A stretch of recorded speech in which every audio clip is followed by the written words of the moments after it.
presentation, because probably like, most of you already got the information, but this is an opportunity for you to ask questions if you have any queries about the campaign, the feasibilities, logistics, etc. Just interrupt me at any time. But I'm just going to very quickly run through what we are planning for this year. So I'm going to jump a slide, which was about last year, really, and then just, I think, start with what we want to achieve this year. Obviously, we still have the mission of targeting the general public, the healthcare professionals, and the media. And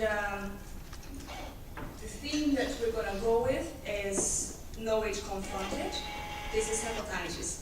And we're going to play with the three wise monkeys gestures, the see no evil, hear no evil, speak no evil. Like yesterday, at some of the presentations, you saw some of those posters. We're very happy to see them, that you're actually using them. This was very useful and very successful last year. A lot of people said that they really liked what these gestures mean about the ignorance and the fact that people are ignoring hepatitis, and we need to make a stop. We need to take a stop. So this is going to be the theme for this year's campaigns. So we've developed a range of posters for you using this concept, the three wise monkeys concept. And this is an example of some of the posters that are going to be featuring in the website that you can download yourselves. And actually, we still have that customizable tool in our website. We are just revamping it. As of May, you'll be able, it's going to be a new tool, much easier to use, and you can basically use any of our images and add your logo and add your own messages that are relevant to your own countries and make it really yours.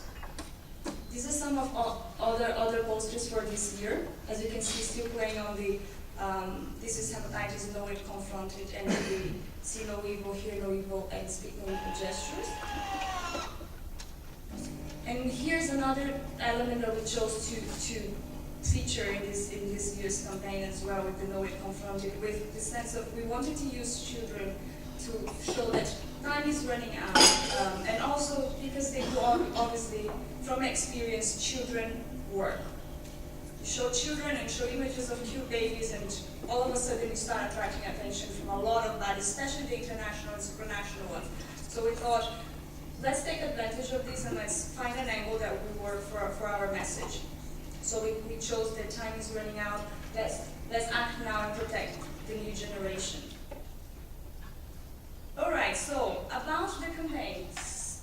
As you know, we have these three little guys over there, and you can find them in our booth as well. Actually, I've been just told this morning that Hillary, who's manning our World Hepatitis Alliance group, has been fighting with a lot of people that have been taking the monkeys away from her. But we have them there, and we have some for you as well. But what's this monkeys campaign? If you're not aware about it, we have those monkey sets that we're sending to all of our members free of charge. And what we want to do is just create that global, that feeling that everybody's together and participating and want to do something really cool. So what we're asking you to do is just take these monkeys on a trip around the world and photograph them. And photograph them against the Eiffel Tower, the Little Christ, and all the landmarks in your country. And we are putting all of these images in a map, and you can see them, just hover over that, and you can see all the pictures that are being introduced. And just to have that feeling that a lot of people are participating, it's a world movement. This campaign actually has two sides to it. The first side is the one that I just explained. We send the little guys to you and you take pictures of them. And the other side is that you can do it yourselves. So take pictures of yourselves doing the three gestures, like that lady over there or that guy. And that's a different gallery just with people. And in fact, if you do it during ESO and send a picture of yourself doing this in a fun way, you get a chance to win a Kindle Fire. So we're giving a Kindle Fire for the best see no evil, hear no evil, speak no evil tweet. Here's another thing about the monkeys. In order to make it even more fun, we are actually customizing them with t-shirts. You can put the received yours yet, we are doing that for you. The World Hepatitis Day logo in your language, and we're just making sure that it's very personalized and you can have that feel to it. These are some of the pictures that have already been sent by some of our members. And that one day WHO, I don't think I was allowed to do that, but I just went in and took a picture anyway. So let's say they're supporting. Again, a reminder that we're giving out a King of Fire for the best tweet. And just before I move on, Hillary was asking me that if Pulve Pantos from Croatia and the 18 from Bosnia could go to our booth. She has monkeys for you waiting right there. Right.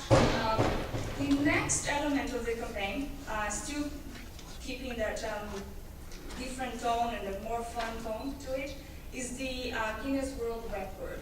So last year, we set this record.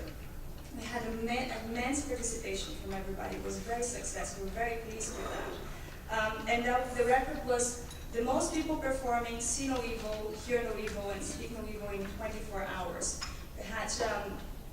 We targeted 50 locations and at least 8 new countries. Oh, actually, that's for 2013. But last year was a success. We see Charles shaking the hand of the Guinness man over there. We have the certificate, and we have to thank you for taking part in this initiative.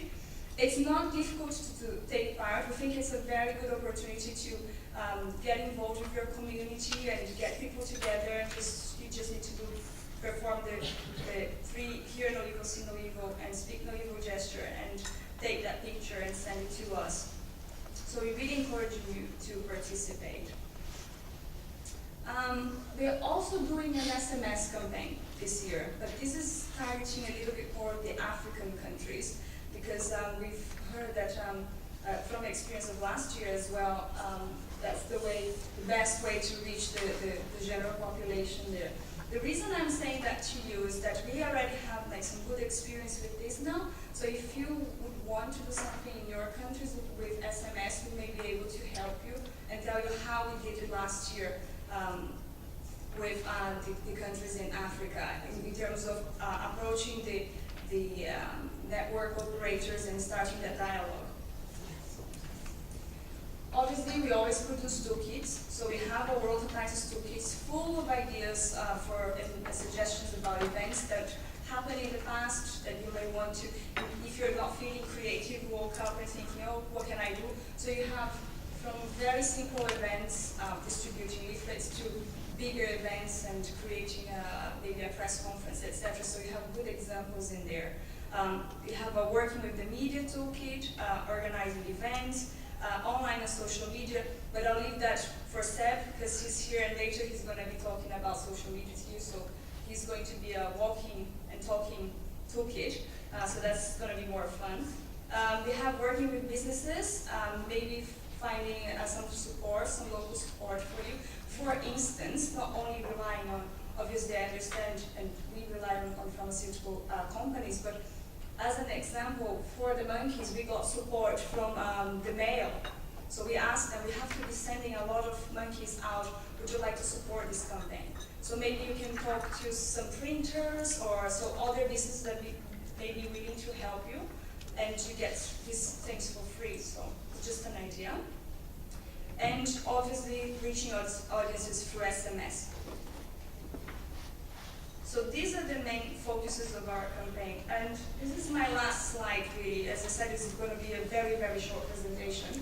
And just saying why we're doing the Know and Confronted. We really believe that this is really a good campaign, bold campaign.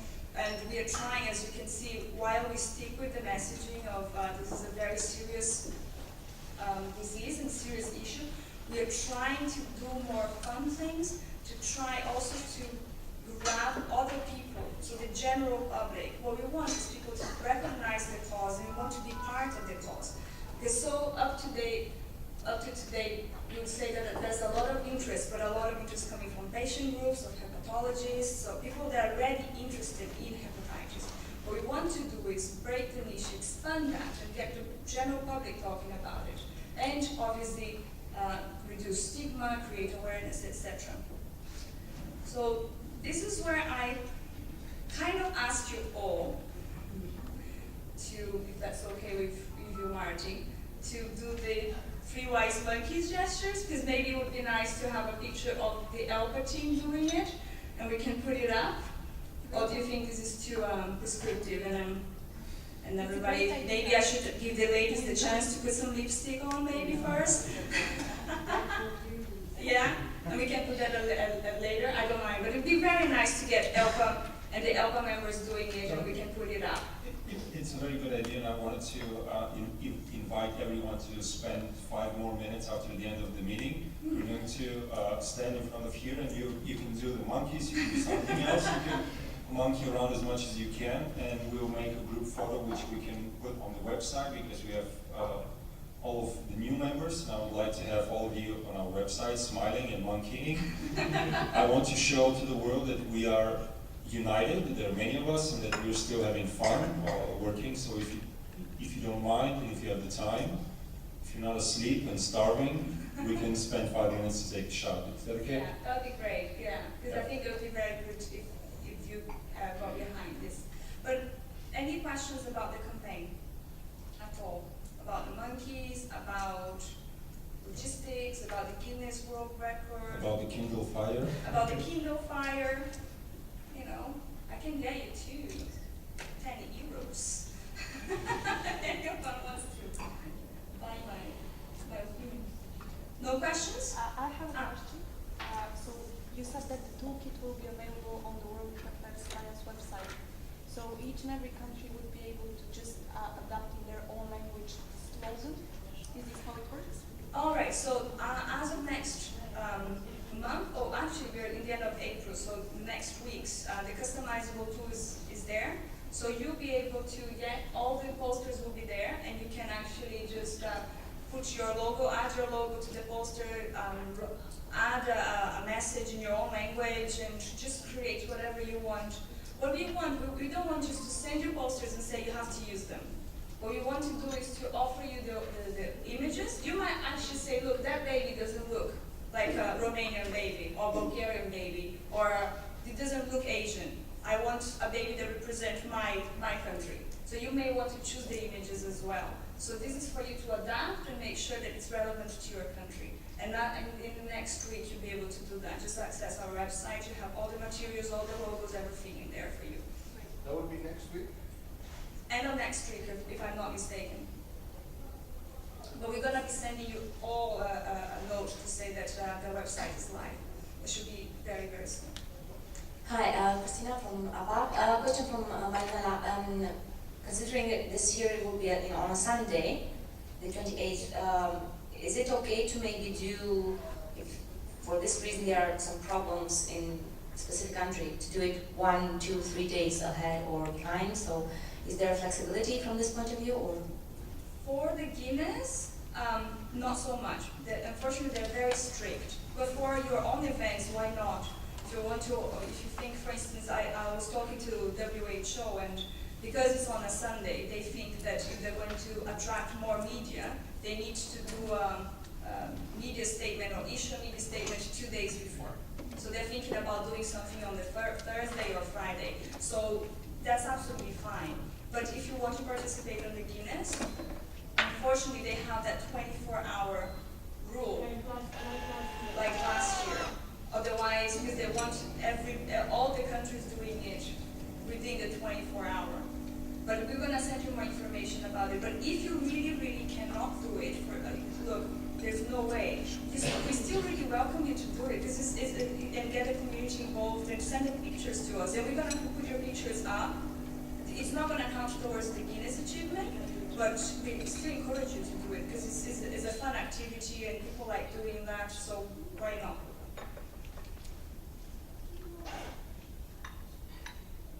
Any more questions? Everybody's ready for World Hepatitis Day?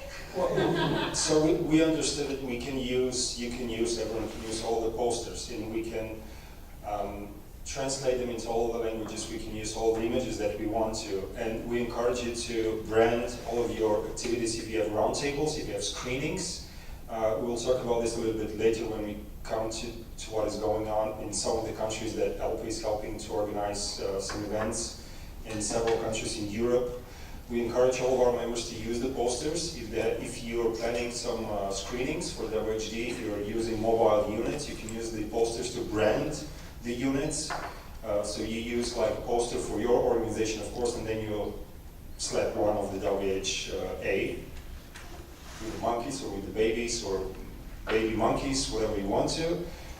Then if you have a roundtable event, it would be great also to feature the poster somewhere behind. If you have media covering the event, if the media catches the posters, then you will have more weight, as part of an international organization. The Guinness World Record, yes, will be on the 28th, but if you want to make your events, like Raquel said, you can make them in different days, because this year, unfortunately, the 28th is on a Sunday, which is a slight hindrance, in terms of getting the media attention. And I know that many of the countries are making their events, the policy roundtables, or anything else before the 28th or after the 28th. So do the best that you can in your own environment, but if you want to get on board with the See No Evil, Hear No Evil, Do No Evil, and there's also Do No Evil, actually, there's a fourth monkey. I've read about a fourth monkey which has Do No Evil, and it's the sign for the monkey is a monkey with its hands tied. Oh, there you go then. But then You need to get on to Healer and get her to do another monkey. Then. well, maybe we can do the fourth monkey next year. But for this year, you can use the three monkeys, and you can be the fourth monkey, which actually does everything. So, do you have any final questions, thoughts, comments, ideas? No? I think everybody's ready to go for Hepatitis Day. If you have any questions anyway, just send it to us and contact us. We're more than happy to help, and we're happy to send you the three guys over there. So just contact us or go to our booth and don't steal them. And yeah. But thank you everybody. I think what I'll do now is just pass the word to Seb, who will be initiating a workshop about social media, and he will be able to tell you a little bit more about Twitter and Facebook and give you some ideas of how to use those tools in your organizations to generate media, to get people to support your campaign, etc. I think that's it for me now. Let's wrap up. I also want to add to this that after Seb's presentations and his workshop, we're going to have a short presentation from DPF.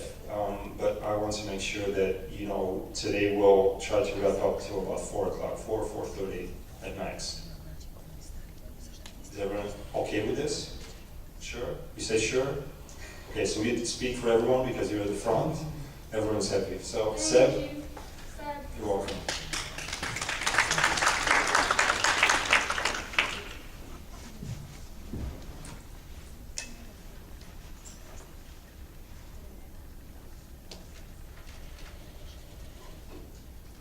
Thank you everybody for your time today.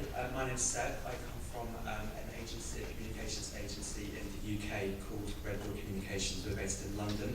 And we've been lucky enough to work with Raquel on the World Hepatitis Alliance team for the last 2 years. So we've been integral to implementing the communications plan you've just seen. And today I've been invited on to come give some training in this workshop for the session today. And what the focus of this is intended to be is largely looking at digital and social media communications that we can implement and use as a bit of a best practice. For the basis of the training and the workshop, we've actually used the template of the Digital Academy, and that is actually an accredited training course in the UK that's accredited by the Institute of Digital Marketing. So it's an important training session. Hopefully it's going to be thought-provoking, and the really, really important thing is that we have lots of discussion and feedback, and this is meant to be a collaborative experience, so hopefully it's going to cause and create a lot of discussion throughout the presentation. In terms of the session right now, we've just got the immediate topics here, which really go through multi-channel marketing. So this is something that a lot of consumer brands have adopted with quite a lot of impetus and gusto over the last few years, and just look at some of the principles behind multi-channel marketing and how we can implement those in the campaigns that we all have. Search engine marketing, so with the the dominance of Google, making sure that we've got websites and web materials that are particularly prominent, and how do we do that? So this for me is a really, really important area in terms of the next stage of communications, making sure that we're optimised, making sure that we've got a good presence within search engines. So this should be quite an important session. Following that, we'll go to social media and then analytics. So, very, very importantly, that we need to measure and analyse all of the activities that we do to make sure we've got a return on investment. So the analytics chapter looks at that. And then finally, we touch on traditional media. So although that's within the training course, the focus is going to be across the digital and social media communications platforms. As Martha mentioned this afternoon, we've got a brief workshop before then moving on to some of the other presentations. So starting with multi-channel marketing, just a bit of blue sky thinking. Who can shout out just some of the channels that they've operated in or had read or seen this morning before this session? Who's been receptive to messages across different platforms? Can anybody start shouting out different channels or platforms that they've been receptive to? Facebook. Social, good. Anyone else? Newspapers? TV? Radio? Email? This is just to start to encapsulate what actually a channel is. So clearly a communications platform like email we're on every day. This is going to be the year where more content is accessed, or more email content is accessed by mobile and desktop. So it's just to start to think that we're constantly receptive to these messages in terms of the experience of being in this congress, and that in itself is a channel with which we can operate our marketing messages and our communications messages that we work with. So that's just to start to build context of what actually we mean by channel. In terms of what multi-channel means, the very essence, the brilliant basics of the definition, it simply is the fact that we've got a single campaign message that goes out across two or more channels or platforms. So if you think about a single campaign message that maybe goes out via email, or a direct mail, or a website, then that's the big channels that we've got a single campaign message going out across. So by the very virtue of that, we've got a multi-channel campaign. What that's evolved from is a more old school way of thinking, which is that you would have a specific campaign go out by email, you have a very different campaign go out by a website, and a very different campaign go out by mobile. So this is to say that we've got one single campaign message that sings across all of the different platforms that we're operating in. And really, we'll come on to it in a minute, but the real impetus for a multi-channel approach is that it gives us a massive return on investment, because instead of creating assets and creating materials that are specific to one channel, we can really repurpose those assets and materials so that they can go across all platforms, and therefore we can reach a much wider audience as a result of that. So that's the sort of essence of the approach that we're looking at today. Some of the backdrop to that, so our audience has changed and very, very rapidly. This is just some research by Exact Target, who is a future trends focus group across Europe, but particularly focused in the UK. And as you can see, back in 2010, the average consumer, the average patient, the average person looking at information online required 5.3 sources of information before they would come to an opinion, before they would declare themselves to have been raised awareness, before they make a purchasing decision. 2 years later, that's almost doubled to 10.4 sources of information before they've reached that same point. Does anybody have any ideas before I sort of reveal the answers to why that is? And it's an exceptionally simple answer. Feel free to shout out. May I ask something? Sorry? May I ask something? Sure. I mean, this could be interpreted in two ways, Sure. of course.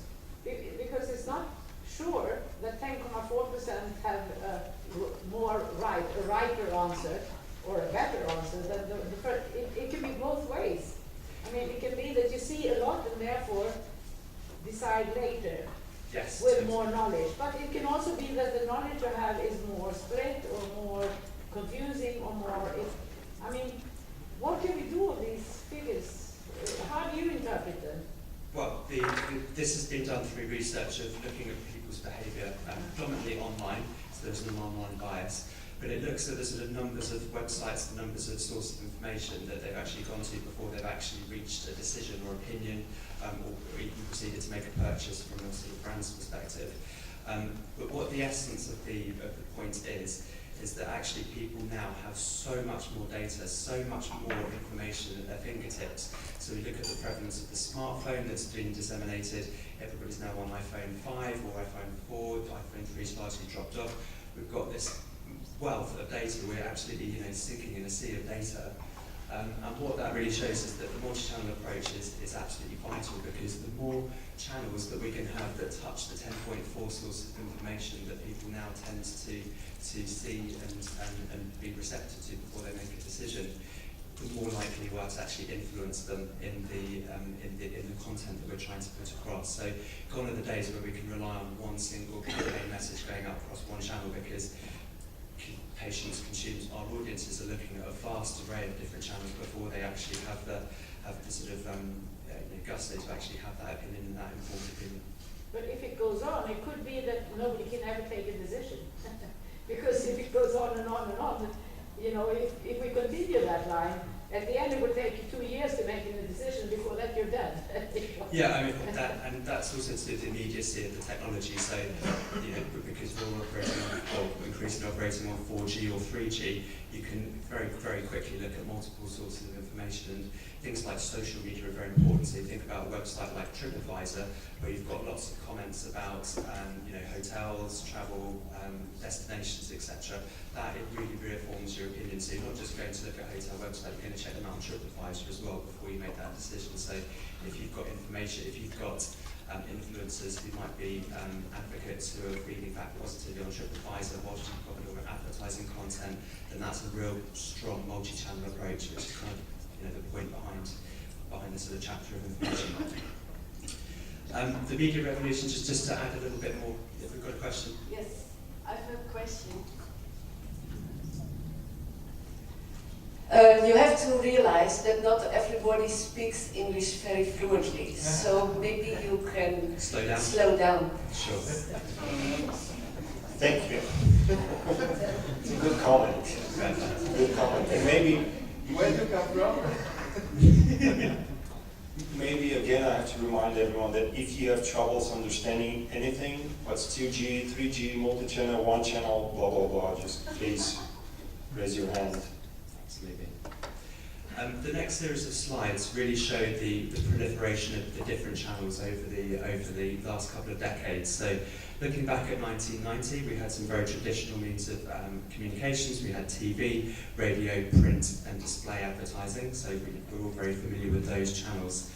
Moving ahead to 1999, we see the invention of the internet. So with that comes all of the website search and display, page search, landing pages, websites, microsites, online advertising, webinars, etc. So that's the evolution in just a space of 9 years. And looking further at 2012, we've really seen that the invention of the Web 3.0, which essentially means the social web. So it's not just about putting information online that's content that you're broadcasting your message to, you're actively seeking engagement with your community, so that they're part of the whole community, they're part of the marketing, they're part of the messaging that you're trying to put across. So that's just to highlight the proliferation of all of the different channels that we now have to be aware of if we're going to be effective communicators within our countries and for the organisations that we represent. This is just an example of a multi-channel marketing campaign, so you can see that you would have a single essence, a single message, which goes out across all of the different platforms that you see here. So you might have a TV advertisement that you put up, you might then display that as web ads. You might have a website that you drive traffic to, and therefore you can actively engage with people and capture them and start to evaluate how many people are coming through to your website. You might have a direct mail campaign that supports that, email, videos, etc. So it's just a highlight that we have so many channels within our communications mix now that we have to be on top of in terms of what we can achieve, what we can monitor, and what we can evaluate. I have a question. Sure. Can you go back? I see here 12 channels. Yeah. Can you guys raise your hand and say how many channels you're using in your country, maybe? With hands, if we have more than 2 channels? Yes, one finger per channel, so raise 12 fingers if anyone is